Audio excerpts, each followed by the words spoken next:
All right, I'm going to try to tell you everything that you need to know about the notes of music in one video. Let's go. All right, the first thing that we should do is just label all of the notes. It's not nearly as intimidating as it looks. And I'm going to be doing this on the piano, but the stuff that I'm telling you mostly applies to every instrument that you could play. In general, music theory is frequently taught on the piano just because it's laid out more visually. On other instruments like guitar or trumpet, it's hard to actually see what we're saying. So on the piano, that direction is up and that direction is down. So these are high notes. And these are low notes. So when I say higher, I'm referring to going right. And when I say lower, I'm referring to going left on the piano. Again, that's not true for all the instruments. Now, for naming all the notes, we're just going to use 7 letters. A, B, C, D, E, F, G, and that's it. Then we're going to start back over. A, B, C, D, E, F, G, A, B, C, D, E, F, G, A, B, C, D, E. So it's just going to go A, B, C, D, E, F, G all the way through. So if you can find an A, then you're set. Now, if you can find a pattern in the black and white notes, then you're ready to find the A. Do you see the pattern? It's 3, and then 2, and then 3, and then 2, and then 3, 2, 3, 2, 3. 3, 2 is the pattern, and that's going to cover all the letters that we need in order to find an A. We go to any group of 3. Any group of 3. Take the middle note, drag it up slightly, and we land on an A. Now, like I said before, we just have 7 letters, A, B, C, D, E, F, G, and then it all starts back over again on A, and if we've done it correctly, this A should also be in a group of 3, right above the middle note in a group of 3. So you take any group of 3, take the middle note, drag it up, and you're gonna land on A's every single time. Cool. So now we know the names of all the white notes. The black notes are going to be in between the white notes. We have A, B, C, D, E, F, G, A, B. Now, we got a note in between A and B right here. By the way, I'm going to zoom in here for you a little bit so you can see. Now we're going to put the labels of the notes on. Just trust me, that's an A, that's a B. You can see it on the chart there. This note right here, there's 2 different ways to describe this one. It's either slightly lower than B, or slightly higher than A. So this note name is either going to be B but slightly lower or A but slightly higher. In music, we use, for slightly higher, we use the hashtag. So this in music is known as a sharp sign. So then A sharp would be this note right here. Don't go to the A, but kind of find the A. Okay, group of 3, black notes, middle note, drag it up. This would be an A, but we're not actually going to play that one because that's not A sharp. If we want an A sharp, we're going to go to A and then go slightly higher. Now, as I said, there's another name for this one too. There's also B, but slightly lower. And the name for slightly lower is flat. And the way that we write it is like this. So this right here looks like a lot of different things. It looks like a lowercase b, but the bottom part is smashed. To me, it always looks like a half of a heart on a string. So it's a half a heart on a string or a smushed lowercase b. If you're typing this out, just like in regular, if we were in Notepad, let's say, and you just want to type it out, what you would type is B flat. And for that reason, all the letters would be capital because we need the lowercase saved for the flat sign on a computer. But if you're in a music program, a flat looks more official. Let's put one in there like that, and then we'll put a flat sign on it. And you'll see there's our flat sign right there. Not only is it a half a heart on a string, but part of it's more filled in. The right part's more filled in. It's skinnier over here. Anyway, any of that works. But those are our 2 symbols, the sharp and the flat. So let's take one more example. Let's say these ones right here. We got an F and a G, which we could find by going to the A down here and going A, B, C, D, E, F, G. And then we have this note in the middle right here. So then either we can call this F but slightly higher, or we can call it G but slightly lower. So this one right here would be either F sharp or G flat. See, now on this one, I made that one not very smushy at the bottom, but that would still pass as a G flat right there, especially since it's superscripted, since it's got all this space underneath here. So as long as it's a little bit higher, it's lowercase, and it's an attempt at a flat-ish sign, that's good enough. Now, because F sharp and G flat are the same exact sound, even though they're two different names for it, we call these enharmonic equivalents. Enharmonic equivalent just means it's the exact same note. There's two different names for it. It seems kind of stupid. Why couldn't we just do all sharps? Why couldn't we do all flats? Why do we have to have slightly higher than and slightly lower than? That'll make sense later. But for right now, all the black notes have more than one name. And some of you are thinking, wait a second, over here with the E and the F, there's no black note in between. So what's E sharp? Is it what, F? Yeah, it's F. That's what it is. F is the enharmonic equivalent of E sharp. That's inconvenient, and it seems silly, and it usually is, but it's also true, and in a couple cases, it's really important. And so, B sharp is C, because there's no black note in between.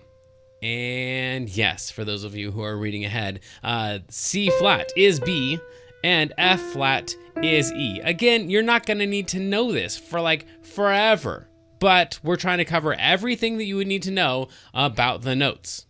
Now, because I'm telling you everything you need to know about the notes, I should also point out that there's such a thing as a double flat. So you could technically have two flat signs there and have a G, not just G flat, but G double flat. And yes, that is the enharmonic equivalent of F. This is mostly useless information. Additionally, there is such a thing as an F double sharp. And now, instead of putting another hashtag right there, I don't know, for some reason, we use an X. So X means hashtag, hashtag, hashtag, hashtag means nothing. So F double sharp would be the enharmonic equivalent of G, because that'd be F sharp, and if we sharp it again, we end up on G.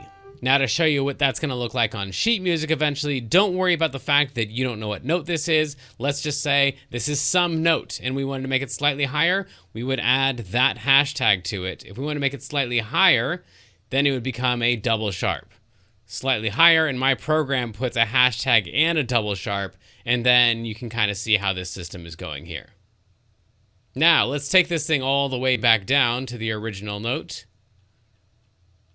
And now let's see what happens when we flat it. So now we've got one flat, that's a something flat, that's a something double flat, that's a something triple flat, quadruple flat. You can see where this is going. Now, once again, I don't think I've ever seen this note in real life before, but it's a thing in music theory classes because we're talking about everything you need to know about the notes. Now, this is usually about the time that I would zoom back out, have everybody look at their keyboard or look at mine and see if you can find all the names of all the notes. Does it still look as intimidating as it did a few minutes ago?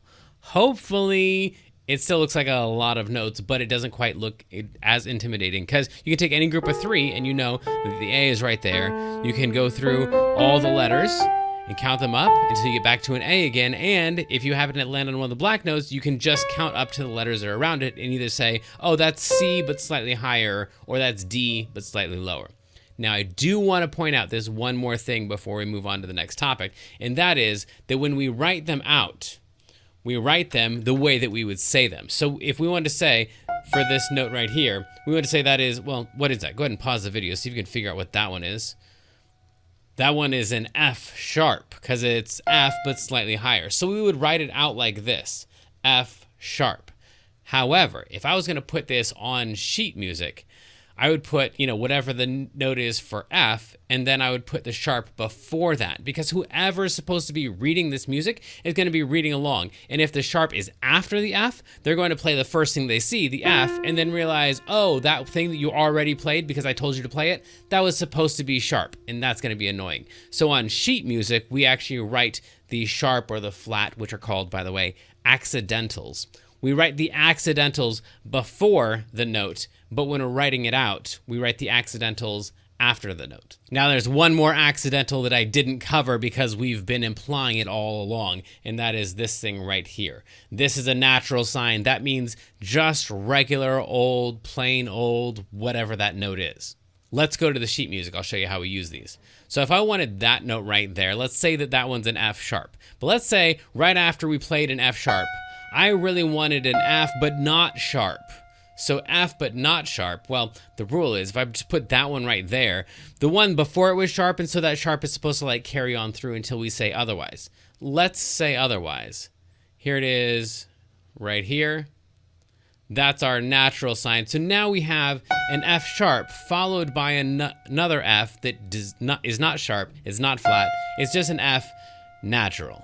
And this is the point where we should probably start talking about this thing that we're not really talking about yet. And that is all this intimidating, confusing sheet music stuff that we're writing notes on. So I'll tell you, this actually is an F sharp and this actually is an F natural. And the reason that we know that those are F sharp and F natural instead of A or C or B is because they are on this thing right here. It's the 5 lines and spaces that has this thing in front of it. There are 2 different names here. This thing right here that has the 5 lines and therefore the 4 spaces on it, the 5 lines are called the staff. And this right here is called the treble clef. Now, when you put the treble clef sign on the staff, the whole thing becomes the treble clef. So this is just a treble clef sign, but it's on the staff, and so this whole thing all together, this is the treble clef. And in the treble clef, we've all decided that if you take the bottom space, I'm gonna erase these notes here.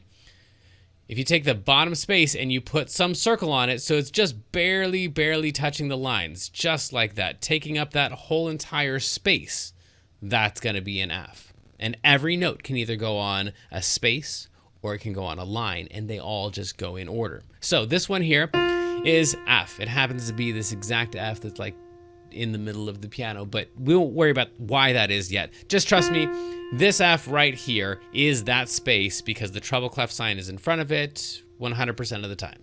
Okay, so this bottom space is an F, and then if we go up one notch from there, if we go from this note to say this note right here, now this is one note up.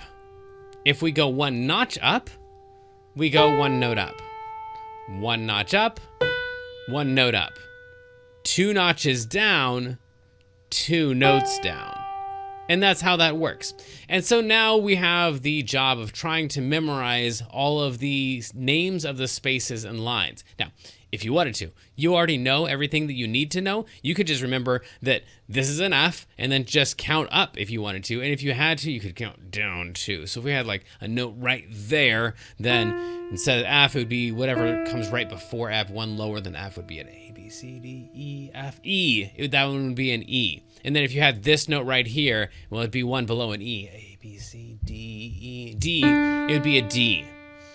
And then if you ran out of lines and you're like, wait, that one's on a space, but I want to go one notch down. How do I say C if there's no line for it? You just make up your own little line. You just put an additional little line in there, and then that one's a C. And if you want a note lower than that, you can have a space lower than that. You have 2 lines lower than that. However far you want to go down. Same thing when you go up. At the end here, we would end up on a G.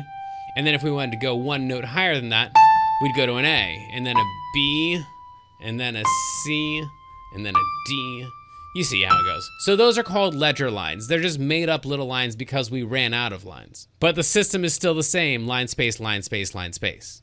And do you want a cool little way to remember all the lines and spaces? So do I. We've been working on that for a long time. And as far as I can tell, no one's come up with anything at all. So what we have, let me show you what we have currently. If you do all the spaces on the treble clef, those right there spell out the word F-A-C-E, face. So the spaces of the treble clef spell face. The only thing that's wrong with that is that it has nothing to do with music. I don't know the relationship between face and the treble clef or music. They say face on the space. If that helps you, then cool, awesome. Maybe this next thing will help you too. Not so much for others like me. But we have notes that are on the lines. So if we go on all the lines it starts on an E, like we said before, and it spells out the word egbdf, which is nothing. So we teachers love our acronyms. We try to come up with stuff like every good boy does fine, or every good band deserves fudge, or make up your own thing because they're all going to sound ridiculous. I think you just gotta memorize them. The truth is, if you play enough music, then you'll be playing the notes enough that, for example, when you see this thing right here, it's not gonna look like the third space up, and let's see here, a face on the space, F-A-C, that's gotta be a C. There's no calculation. That just looks like a C. In the same way that this right here, if you think about it, it's kind of crazy that that means F. But if you speak English, that thing right there, like when your eyes see that symbol, then what comes out of your mouth is F or F. And so there's nothing inherently F-ish about that. It's just that when you do it enough, then that looks like an F for some reason. You just make that association. In the same way, all these lines and spaces eventually are just going to look like the note. They're going to almost sound like the note, but you're looking at it. So that's the good news. The bad news is it takes time, just like reading any language. So I think that covers us for the entire treble clef. Some of you guys are wondering what this 4 and this 4 are about. Ignore it for now. Trust me, I know it's there. I know you're wondering about it. We're going to get to it in a little bit. But first, we've got this other little problem. And that is, you notice when I came down here, probably a lot of you were troubled by the fact that by the time we get down to middle C, which is like in the middle-ish of the piano, we're already down on those ledger lines. So we can only really graph the high notes on the treble clef. And not even the really, really high notes, just like a little range. And then we almost need like a separate clef or something to graph the other like lower bass notes. We need like a bass clef. Good news. We have like a bass clef. It looks like this right here. And that is the bass clef sign. And I wish I could tell you that, this is all the same and that right here we have face on the space, but all the letters on the bass clef are different than the letters on the treble clef. The letters on the bass clef are A, C, E, and G. So then all cars eat gas, or all cows eat grass, or other things that have nothing to do with music whatsoever and are not helpful in memorizing, unless they are, in which case, cool, use that.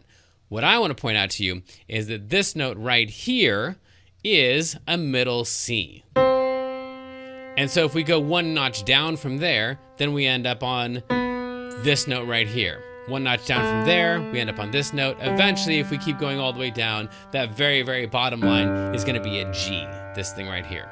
But let's go back up and take a look at this note again. That middle C, that's kind of curious that that one is a middle C, and that also this other top note in the treble clef, this is a middle C, because it looks like there's a lot of space in between. Well, originally, there wasn't. Originally, they had 11 lines, and if you wanted to read sheet music, 1, 2, 3, 4, 5, 6, 7, 8, 9, 10, 11. They had 11 lines, and they would just put a note there, and you're supposed to know what in the world that is. Well, that's a lot of cows eating grass, or cars eating gas, or bands getting fudge, or whatever. It's hard to remember. So what we decided to do at some point was take 5 of the lines and put them on the top, and take 5 of the lines and put them on the bottom. And now I'm going to need some replacement lines. There we go. And then we'll have one that's like a dotted line in the middle. So at this point, we've got the top stuff, and then we've got the bottom stuff. And so now this note is not like out in the middle of nowhere as much. It's on the second line up of the top part of the 11 lines, which the middle line is kind of a dotted line. It's a ledger line. I know it seems crazy. Doesn't seem like the best system in the world, but it is the system in the world. So this is the one that we're using. So that we call the top part the treble clef, and we call the bottom part the bass clef. And then we've got kind of a graph for a lot more notes, twice as many notes as we had just with the treble clef. Now, as you can see, what I wrote out here is not what we have here, because if we line them up the way they originally were, like that. Now, these are the exact same note. You can see that actually there's only one note in the middle, and if you go any higher, you're going to be in the treble clef. If you go any lower, you're pretty much going to be in the bass clef, even though, as we pointed out before, you could technically write a note that was into like bass clef territory, you could write it in the treble clef with ledger lines. In this case, weird as it seems, that note in the treble clef is lower than the note in the bass clef. The note in the bass clef is a middle C, and the note in the treble clef is a, pause the video and see if you can figure it out. It's a G. So this is the treble clef note and this is the bass clef note. Fortunately, again, that very, very rarely shows up. So you'll almost never need to know that. But we're here to learn all the things you need to know about the notes. So then back to this thing right here. This works great. And this is actually easier to read in a lot of ways because all the notes are right there together. The problem is, as far as I can tell, the vocalists didn't want their words written down here. So then we open up this spot in the middle. Now, this spot in the middle does make it so that you can write lower notes in the treble clef without actually running into the bass clef, and you can do the vice versa with the bass clef. But I think the most convenient thing is that now you can put the lyrics in your music and it's sitting right there in the middle of the music instead of having to be all the way at the bottom. Phew.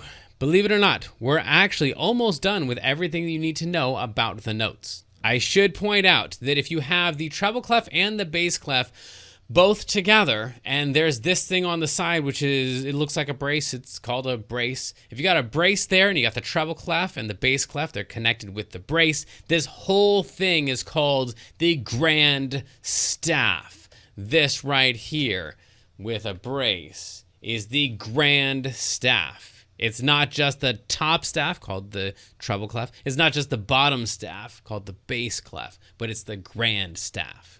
Now, there's only one thing about the grand staff that isn't really so grand, and that is it really only graphs the notes from about there to about there, which is great for most instruments. I mean, very few people can sing higher or lower than that, and most instruments are going to be playing notes in here. But if you're on a piano, you're on a instrument with a really large range, and so then we need a way to write out all of these notes here.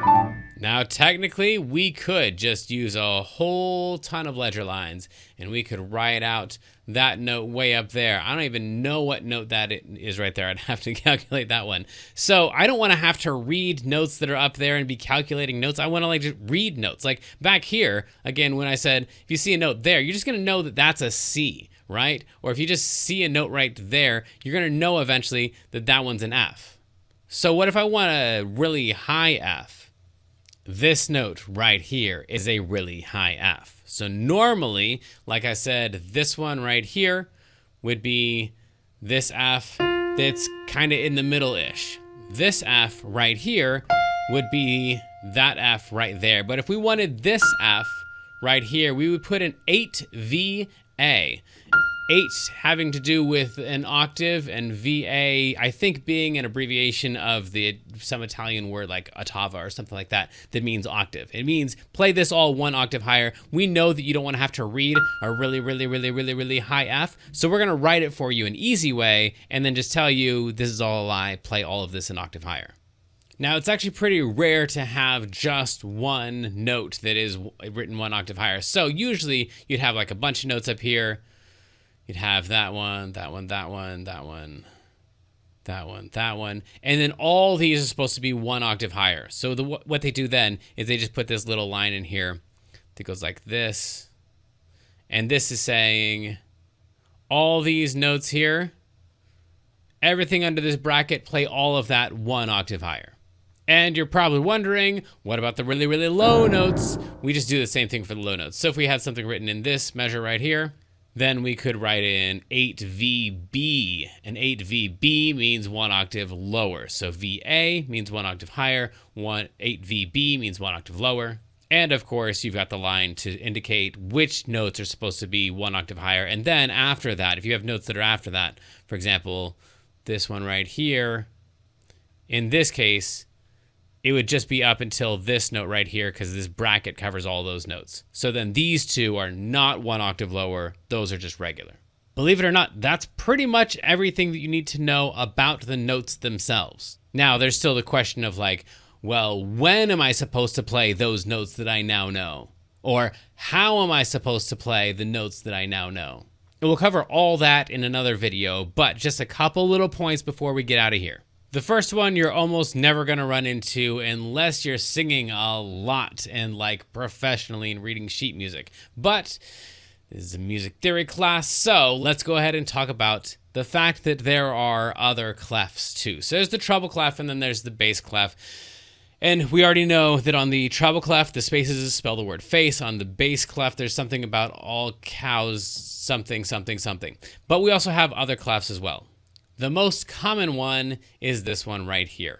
This one is called the alto clef. And what you need to notice about the alto clef mostly is that it kind of like has an arrow-ish thing.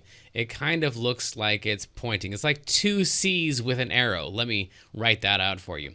So if we go to a blank part of the whiteboard, so we've got two C's that are like backwards, and then there's an arrow in the middle, and the arrow is pointing to the note that is middle C.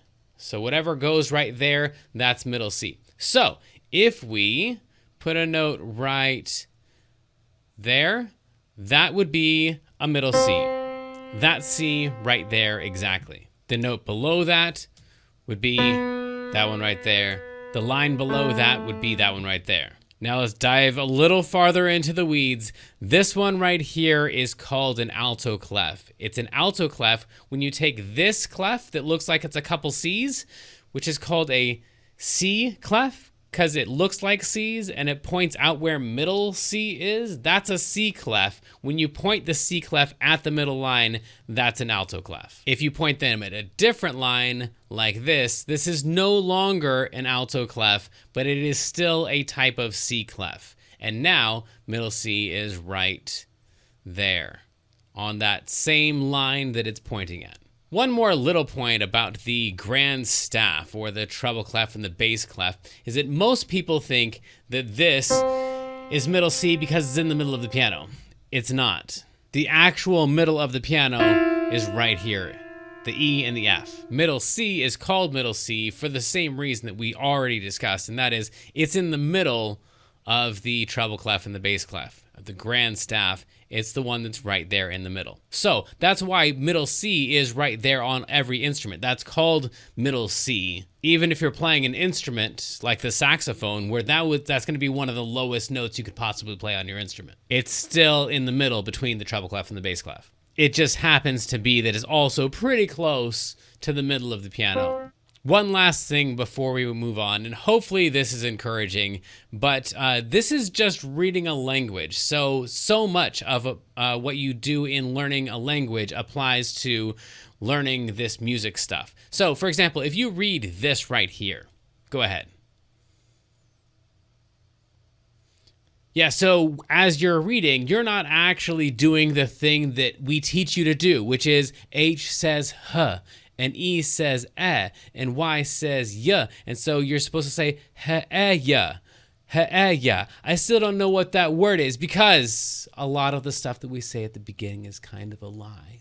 But it will get you, they're the steps that you need in order to just be able to look at the whole entire first word and then know, oh, that is the word hey. So this no longer looks like a h and a eh and a yeah. This looks like a kind of a picture, a concept. Hey.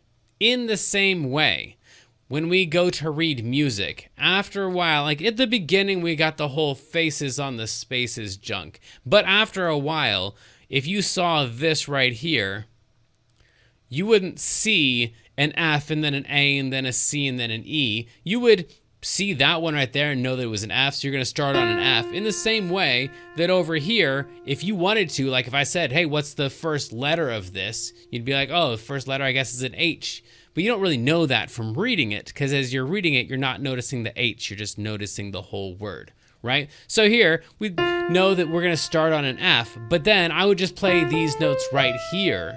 It's just a note and then skip a note and then skip a note and then skip a note, because what I notice is the pattern of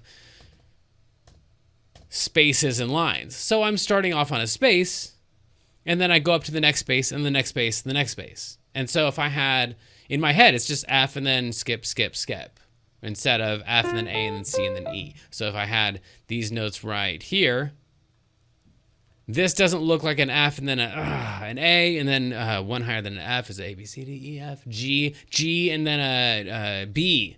I'm not doing any of that. I'd see an F, and then I skip up, and then I step down, and then I skip up.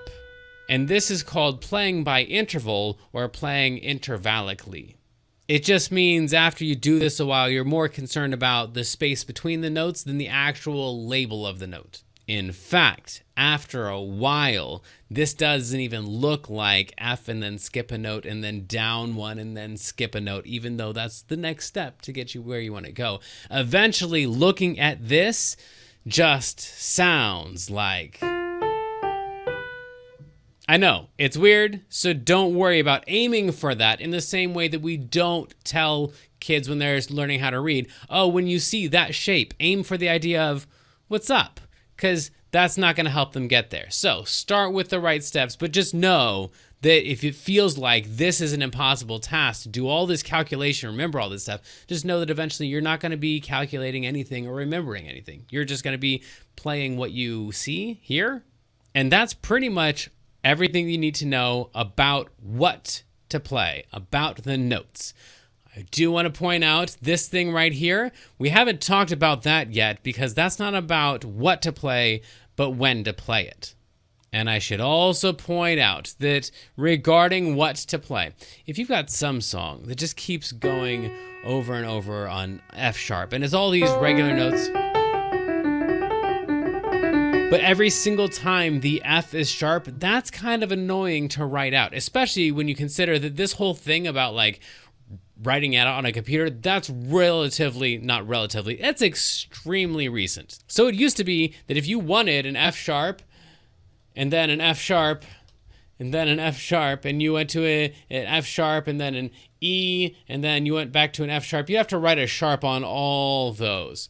We're not doing that. If we want sharps on all of the Fs, what we're going to do is at the beginning of the song, we're going to write this thing right here. And this is known as a key signature. And the key signature is where they warn you, hey, look, I'm going to write a bunch of Fs in this song. But see this sharp sign right here? It's on the space, on the line right there that is F. If you count up to that line right there, it's on the line of F. So all the Fs in this song, they're all going to be sharp, and I'm not going to say it again. I'm just going to write a regular F, and you're going to play F sharp.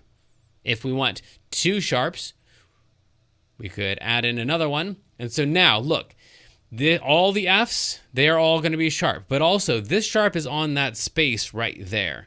And that space is on the spaces or something, F, A, C. That's a C. So all the Cs in this song are all going to be sharp. I'm not going to say it again. So if I give you an F and then a C, and then you play an F and then a C, you messed up. Because I told you at the beginning I was going to lie, and that all the Fs were actually F sharps, and all the Cs were actually C sharps. So it's that one and that one. Now I know, I can hear you, a lot of you are distracted, because sometimes these line parts are going down and sometimes they're going up. And that has to do with when and not what. But let me show you this here while we're here. Since you're curious about it, here's the rule. If the note head, the circle part, the part that we've been talking about here, is above the middle line of the clef, then that stem, the line part, is going to come down. And then if it's below the middle line, then it's going to go up. If it's in the middle, it can go either direction. So if we have a note that's right here, that one can go up or down. But if it's above the middle line, the stem comes down. If it's below the middle line, the stem comes up. That's just to keep it all relatively in the same compact area, so you don't have some really high note with a stem that goes even higher.